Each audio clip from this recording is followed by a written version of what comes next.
All this coming from the kitchen. Yes, yes we can, yes we can. So put that aside and let's turn to the Gospel of John, chapter 15. It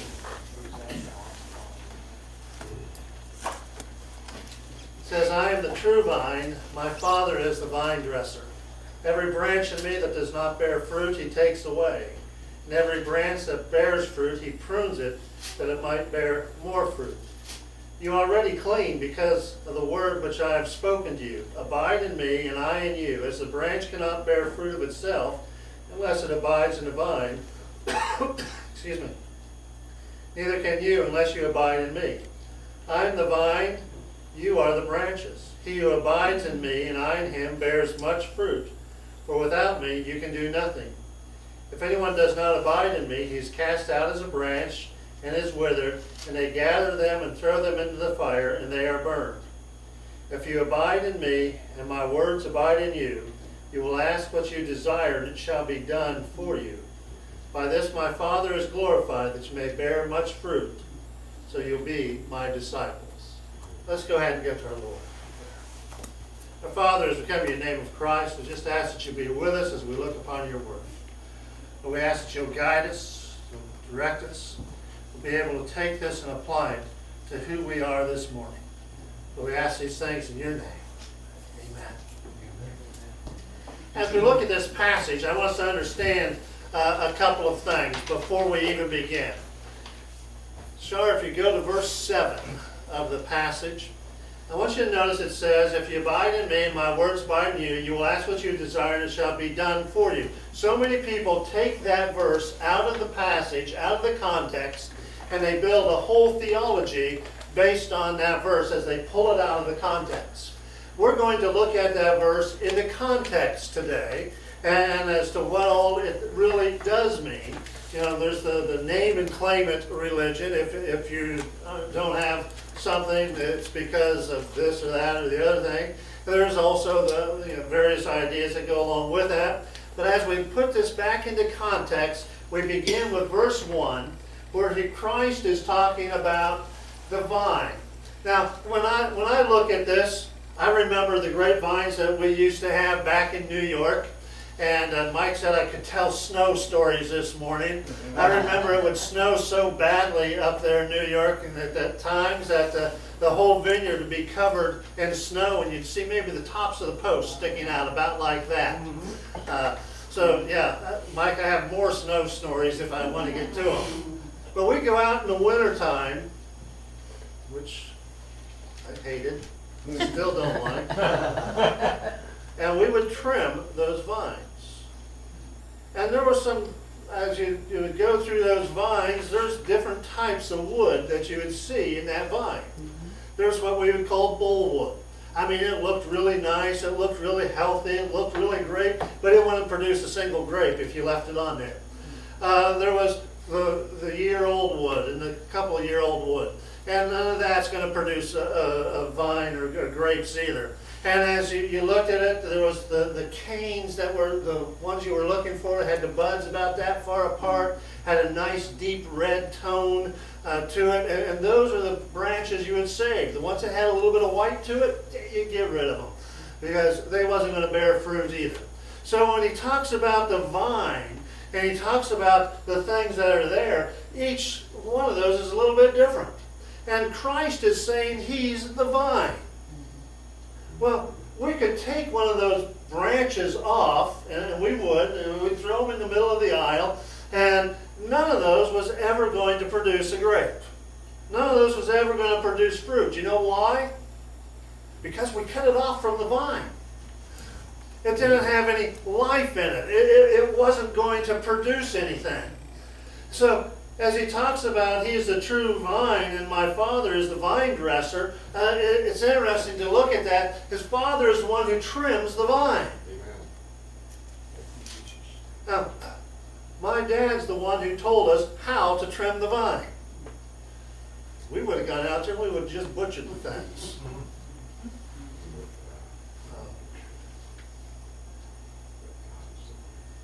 And I remember our next door neighbor, Sub Cazoro. He had a vineyard we had a vineyard. And he hired myself and my brother to trim one of his vineyards after we finished ours. And he came out there and he fired us. Shortly after we had started, we had trimmed maybe a couple acres of his vineyards, and he fired us because we wasn't trimming it the way he wanted it trimmed. Well, the next fall he came back to us and apologized to us and rehired us, and he wanted us to teach all of his trimmers to trim it the way we had trimmed them the first time. Because fruit is what is important. That's the whole goal of a vineyard. That's the whole goal of anything as you look at it. You don't have it just to say, I have so many acres of grapes. You don't have it just so you can say, look at what I own. You have it so it will produce fruit. That's the whole idea of having it. That's the whole idea of doing anything with it. He comes on into verse 2 and he says this, every branch in me that does not bear fruit, he takes away. Now, and as you look at what he's saying there, in these grape vineyards, there are branches that you just know are not going to bear fruit. And what do you do with them? You get rid of them. You cut them off the vine because they're no good. They have nothing to offer. But I also like the other one, where he says, every branch that bears fruit, he prunes it, that it might bear more fruit. Prunes it. Now, you remember I said we looked for those branches that were about that far apart and had that deep red tone to it? Well, we also only left 15 buds on that cane. And we only left 4 of them. So we're only 60 buds that we left on any grapevine, plus a few little spurs every now and then. We would clean that branch off, knock it down to 15 buds. You know why? Because any more than that, and it wasn't going to produce fruit. Not good fruit anyway. So you trimmed it. Now, I've heard people look at that after you trim a vine, they say you killed it. Sometimes trimming does hurt. Sometimes it does bother. But I want you to notice that he's not doing it to kill it. He's doing it to make it better. Amen. He's doing it to make it so it will produce more fruit. And I like what he talks about. He prunes it. In other words, cleans that whole branch off so that that branch doesn't have any of those curlicue things on it. Doesn't have any little spurs coming off of it. Doesn't have any, it doesn't go forever down the grapevine. It is one clean branch. And what does that one branch have for its one goal? To bear fruit. That's it. It's not so that the plant can look like a pretty umbrella. It's not so you can look and say, look at all these vines I have. It's for one thing. To bear fruit. You know, as you look at what he's talking about in this branch and this idea, he's saying, are there things in our life that get in our way? Are there things in our life that get in the way of bearing fruit? Are there things in our life that get in the way of showing Christ to the world? And sure there are. You know, as you look at cleaning up that branch, there's a lot of things that get in the way. There's a lot of things that get in the way of our own lives, of bearing fruit. And he says, he takes care of it. And I like verse 3 where he says, you are already clean because of the word which I have spoken to you. You see, in Christ, we've already been clean. In Christ, what has happened to our sin? Well, our sin has been taken care of. It's been removed from us.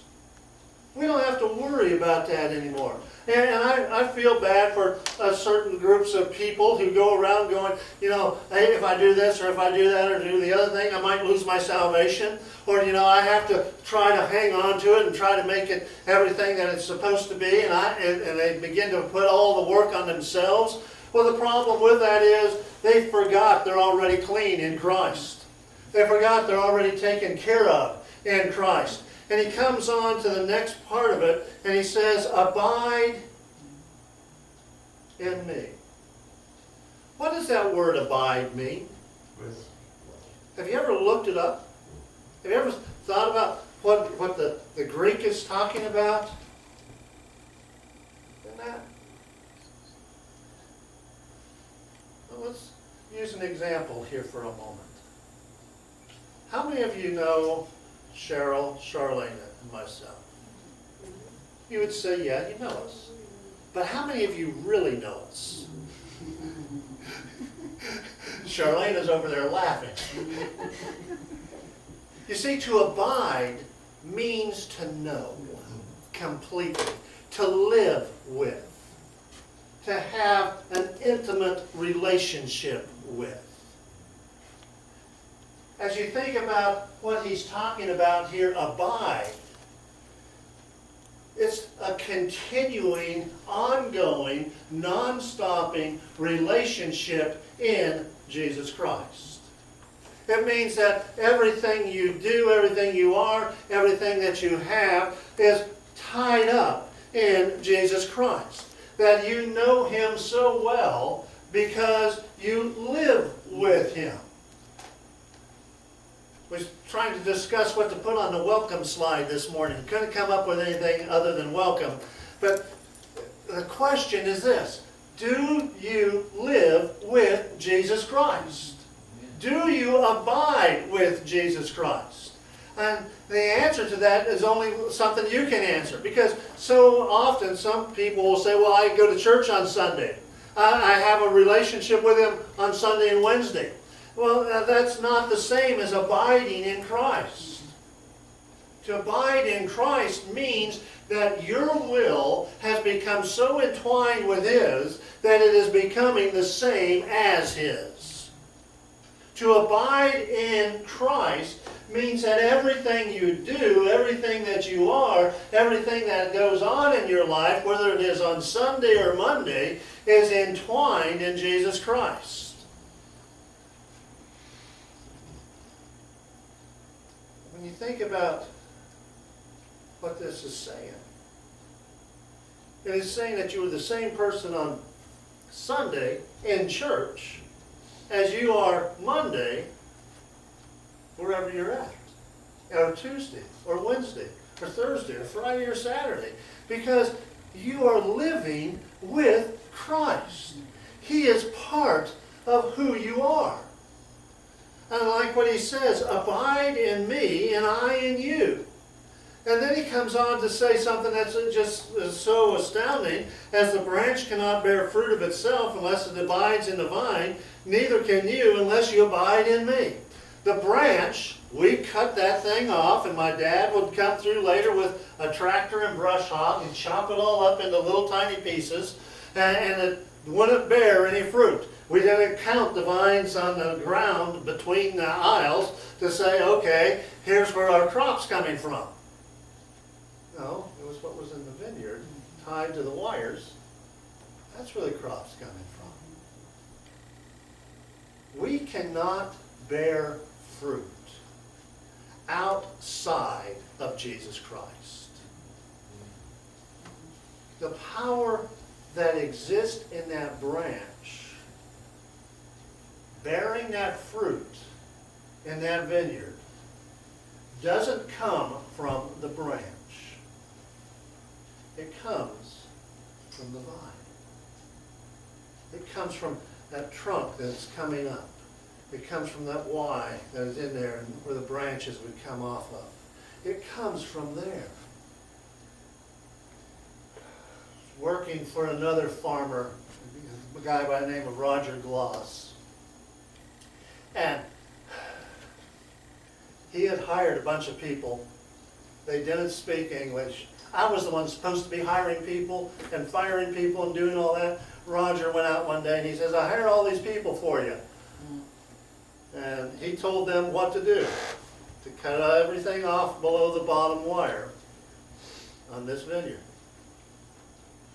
So said he would supervise it, he'd take care of it, he'd take care of all those people, and okay, so it's yours. And I went out there and I fired them all real quickly because what they had done is they cut the vine off at the bottom wire and at the ground. Oh, wow. Oh. They took everything out from underneath the bottom wire. Killed every one of those vines. Now, granted, they came up from the ground next year and stuff like that. But dead. Every one of those vines. Those branches don't bear a single piece of fruit. Why? Because they were cut off from the vine. Can we bear fruit outside of Jesus Christ? Now, the fruit of the Spirit is love, joy, peace, long-suffering, gentleness, meekness, goodness, temperance. Against such there is no law. Can we have that without Jesus Christ?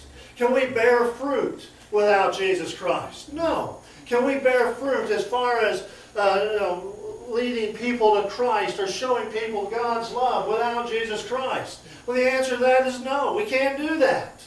It's impossible. And that's what he is saying. He says the branch can't bear fruit of itself unless it abides in Christ. Those vines that were cut off at that farm, none of them would have borne any fruit. They're dead. I like what he says to us, unless we become so important in ourselves. I am the vine. Christ is the vine. Who are we? You are the branches. You are the branches. I love that. I love what he is saying there. The power, everything that we have doesn't come from us. It comes from the vine. It comes from Jesus Christ. And I like what he says as he talks about this. He has the power. He has the ability. He has what is there that gives us what's needed. I like what he says. He abides in me and I in him bears much fruit. For without me you can do nothing. If we abide in Jesus Christ, there is going to be much fruit. If we don't abide in Christ, what do we have? Nothing. Absolutely nothing. As I think about what he's saying here, he is saying that we need to maintain that relationship with Jesus Christ. We've gone out in those vineyards, and there'll be people who have cut some of the vines. My dad would always post no trespassing, no hunting signs in the vineyards, because hunters would come through with their shotguns and shoot through the vineyard and shoot through the vine. You know what that would do? It'd cut the branches off. And guess what would happen when that would happen? How much fruit would we get off of that vine? Because the branch had been cut off from the vine. We need to maintain a relationship of abiding in Christ. Amen. And having that relationship always there. Is a relationship with people something you have to work at? You know why they say most marriages break down? Lack of communication. Why do children get upset with parents? Lack of communication. To abide in Christ is work sometimes. I mean, the branch simply hangs on and says, I'm the branch. I mean, I'm giving it more than it does. But we need to maintain that relationship with Christ. We need to work at it. We need to say, yes. We sometimes sing the song, I need thee every hour. Well, we need him. We need to make that commitment to say, I'm going to abide in Christ. I'm going to have that relationship with him. I'm going to work at being with him. It says this. If anyone does not abide in me, he is cast out as a branch, is withered. They gather them, throw them into the fire, and they are burned. Yeah, they handled the branches a little different than we handled the branches that are cut off, but the same thing. Without Christ, where does a person end up? In the fire. That's what he's talking about. And without Christ, what good are they for eternity? Nothing. But then he comes to verse 7. Sorry, we have verse 7 up there? Yeah. If you abide in me, and my words abide in you, you will ask what you desire, and it shall be done for you. Now, before we get into that aspect of things, I want us to think about a verse in Matthew chapter 26, verse 47. You got that up there, Shar? Yeah. Okay. And while he was still speaking, behold, Judas, one of the 12, with a great multitude with swords and clubs, came from the chief priests, the elders, and the people. What's that got to do with anything? Shar put that up there, and that's what she said. What's that got to do with anything? How many times did Christ pray in the garden that this cup be taken from him, and not as he will, but as God will? He prayed that how many times? 3. And while he had just finished praying, and while he had just finished speaking with his disciples, and while he was still speaking with his disciples, this is what happened. You know, I look at that and I think, well, Christ, he was God. He is God. And yet here he is, and guess what? His prayer is answered in this fashion. No. Now, I'm glad it was answered in that fashion for us, and because of us, because there isn't salvation any other way than through Jesus Christ. But if Christ is going to get an answer of prayer that says, no, excuse me, what about us? 2 Corinthians chapter 12, verses 7 through 9. Paul is writing about the thorn that he has in the flesh, and he talks about how it's buffeted him, and how many times did he plead with God concerning this thing? I pleaded with the Lord 3 times. Now, I'm not offering a formula for prayer to pray 3 times and forget it. I'm just saying he prayed 3 times that he might depart from me. And what was God's answer to Paul? No. My grace is sufficient for you. So we go back to John. We go back to that verse. And I want us to understand that this verse is not a name it and claim it type verse.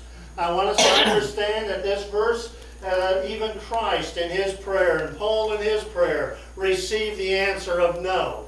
You know, so I would say this: if you receive the answer of no sometimes for your prayers, you're in good company. Yeah. But let's take a look at what the verse says. It says, if you abide in me and my words abide in you. So here's the first part of this verse. If I abide in you, and my will is so lost in the will of God and in the will of Jesus Christ, then am I going to ask something outside of Christ's will? Shall I go to James chapter 4, verse 2 and 3, as he talks about that. You lust and you do not have, you murder and covet and cannot attain, you fight war, and you do not have because you do not ask, you ask and you do not receive because you ask amiss, that you may spend it upon your pleasures. I like that term, you ask amiss. In other words, here's where you're supposed to be asking, you're asking over here. Let me ask you a very simple question.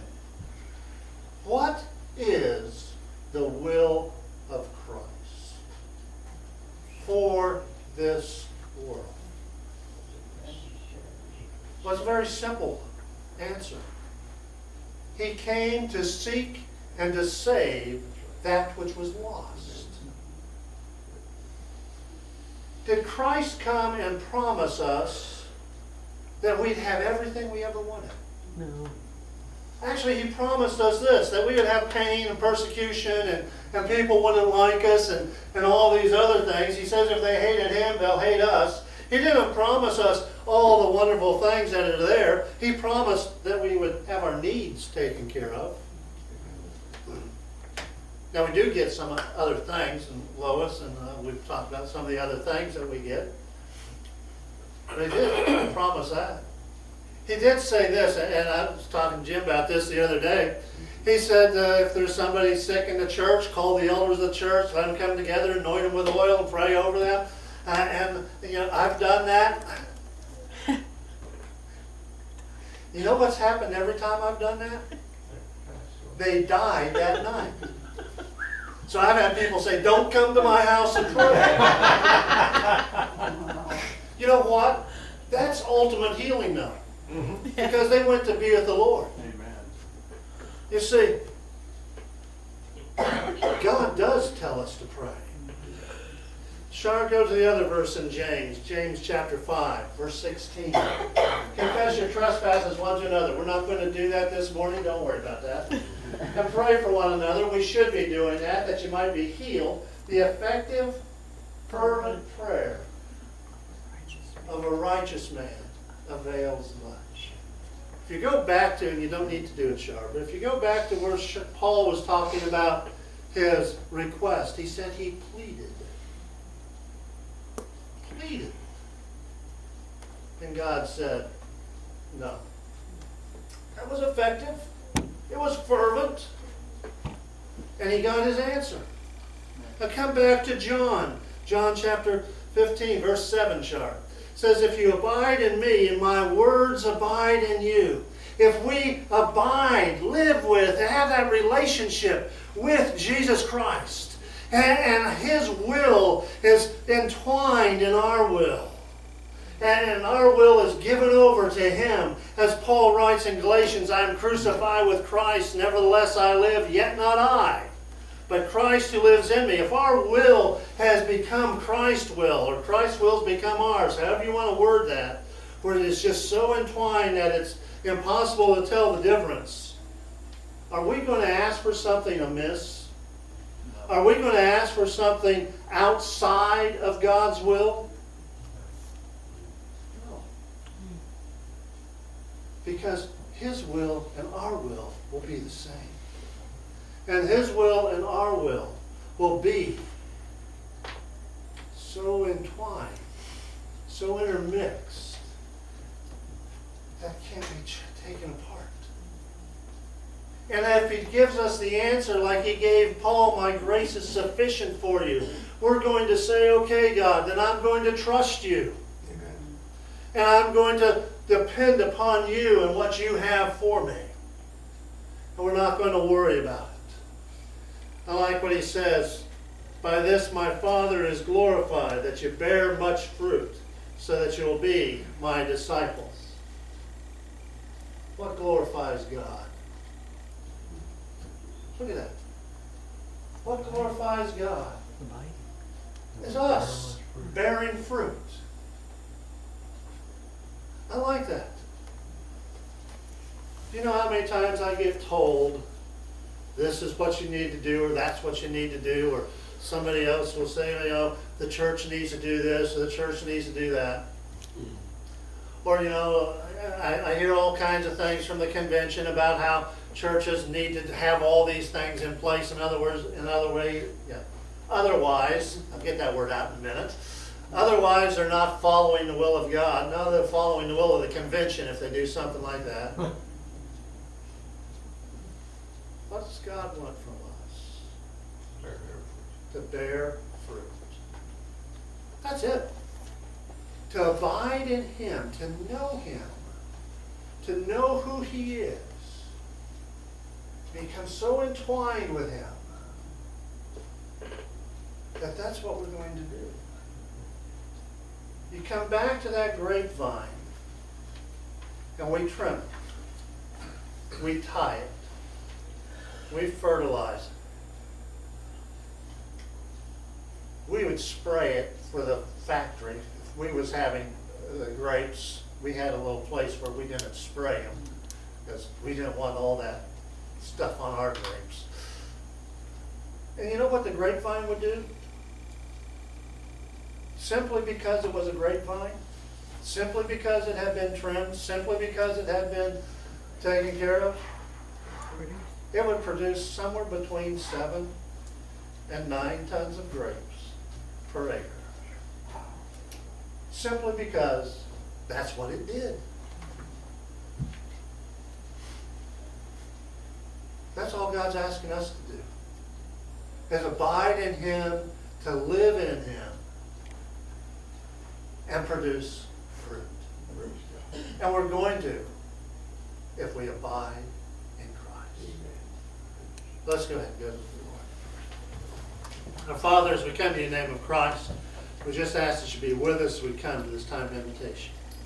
Lord, we pray that you'd help us to see what it means to abide in you. And Lord, that you would help us to do exactly that. Lord, we just ask that you would lead us and guide us. For we ask in your name. Amen. Dayton, Jim and Claire come. We come to our time of invitation to abide in Christ. Do you abide in Him? Does He live in your